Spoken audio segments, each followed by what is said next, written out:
Hey guys, this is a pretty sad episode. We're recording this as we just heard the news that Akira Toriyama, the creator of Dragon Ball, has sadly passed away.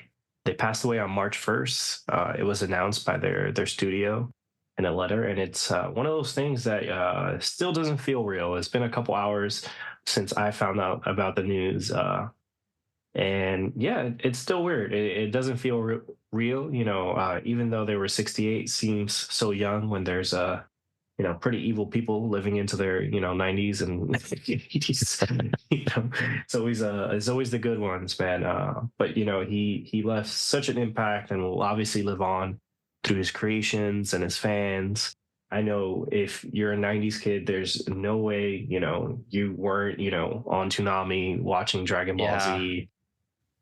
There's no way you weren't playing the Budokai games or played Chrono Trigger. There's so many things, and he obviously influenced countless manga creators.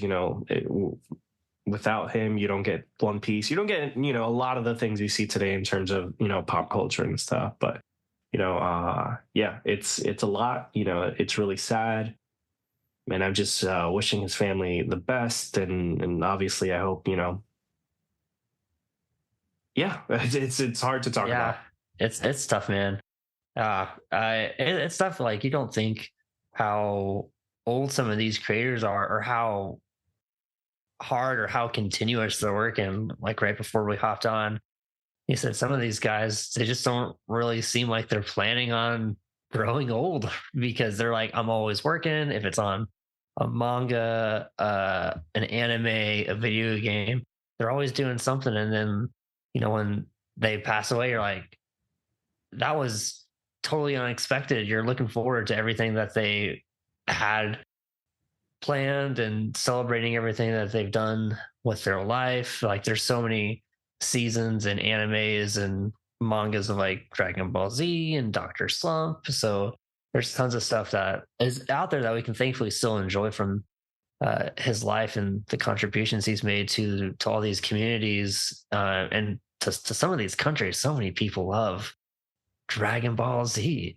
So like the the influence cannot be said enough. So I know there's a lot of people out there that are hurting for someone that made something that you cherish so much is no longer here, and you don't have the opportunity to experience stuff from them for the first time again because there's not really going to be new stuff coming out. Dude, I remember pouring hours into the Legacy of Goku games. There were these games on Game Boy, and there were three of them. They were like RPGs. I'd pour hours into them. And anytime, I remember first time getting a computer, looking up like Super Saiyan 19. You know what I mean? So, his impact on the culture just from that, like most people just really only impact one thing. Like they may have like one great creation, but that world and obviously the countless people he influenced and the amount of projects he worked on and obviously his art, his influence, it's just felt throughout. And you see it kind of like everywhere, and obviously Goku's one of those characters that now lives on in the pantheon of fictional characters along with like a Superman, that's the running joke now. Who wins, Goku or Superman? So it's great to see the impact he had, and obviously this is an experience we're all sharing. It's really sad, but it kind of reminds you of like what a singular figure they were in terms of their creativity, their influence, and just their coolness. I think more recently I've kind of gotten more in touch with the people behind some of the big animes or mangas I'm into, just because they're so they keep to themselves. As you know, like he literally died March 1st. That was a week ago. Yeah. And it just was publicly announced, so that just goes to show you kind of like how private and about the work those creators are. But I'm glad I got to get in touch with that side a little bit, because I think it is cool to kind of see the other things he was into, what he worked on. And obviously it's what's been really sort of cool is seeing people, other creators like Oda, who created, One Piece, like coming out and talking about their influence, their friendship, and all those things, because it just goes to show you not only were they a great creator, but a great person. Yeah, I mean, they did so much stuff during their life. Like, I was trying to read everything that I may have missed out that they did, and I was like, man, there's a lot of like mangas and that they did for so long. And I read that he had like a whole entire year of like mangas just flopping when he first started out, and it just kept driving him to keep writing and keep getting better. And like, that's the time in someone's career where they're like, all right, now I'm gonna get better and be maybe not the best in their mind, but they're until they're satisfied with their work. And it's so amazing to see, like, that 1 year of struggle to all these great creative endeavors that they've been able to do. Like, growing up, I could not think of Toonami without Dragon Ball Z. Like, yeah, people think like Teen Titans and stuff like that, but no, like Dragon Ball Z is like the defining thing. If that's on, then Toonami's happening. So it's for me, like as like a 12-year old, whenever I'm trying to find what's on TV, if that's what's happening, I'm like, that's how that's how I knew Yeah. what time of day it was and what's on television. So No. uh it's crazy to think that someone that's just had so much such a big impact on so many people like that. I wouldn't be surprised if there's just a huge amount. I can't even put a number on it, so to sound vague, just a huge amount of people are like, Dragon Ball Z was their introduction to manga and anime. If you're a 90s kids, that's how you got into like that genre.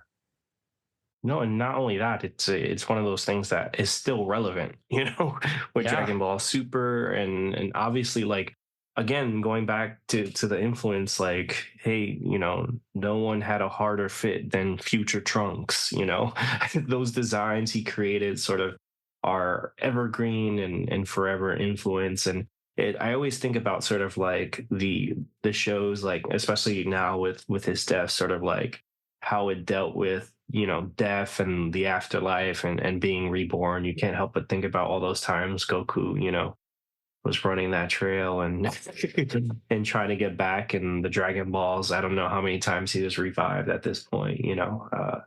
But it's great to see those things. And I have vivid memories, and even again more recently too, like I remember going to see Dragon Ball Super, the last Broly movie that came out, and like everyone in the theater like going crazy like it was a Rocky movie. Like every punch that landed, and just goes to show you what that series meant, what his work meant.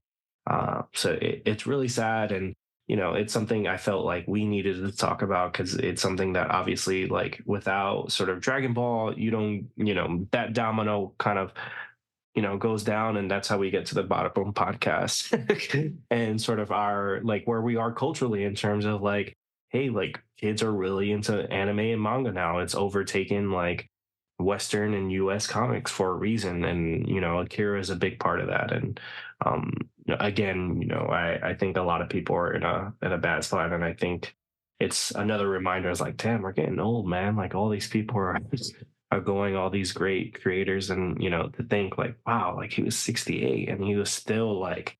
And if you even look at the letter that they put out in terms of like announcing his death, it's like, to my friends and partners, you know what I mean? So you're like, it's almost like, hey, he was working on things. He still had partners that he was still he felt responsible to, and those things. So I'm really sad, but it has been sort of great to see the outpouring love and sort of where people are at. We're not alone in this. So Yeah, it's good. If you're gonna be sad, it's nice to be sad with somebody and not be sad alone.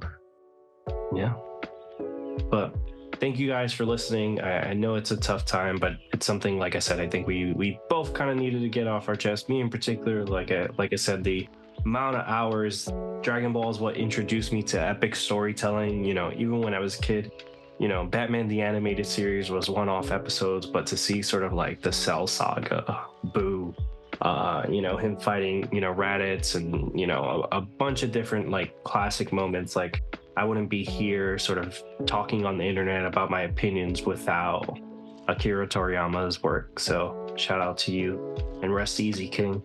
And with that, bada boom. Bada boom.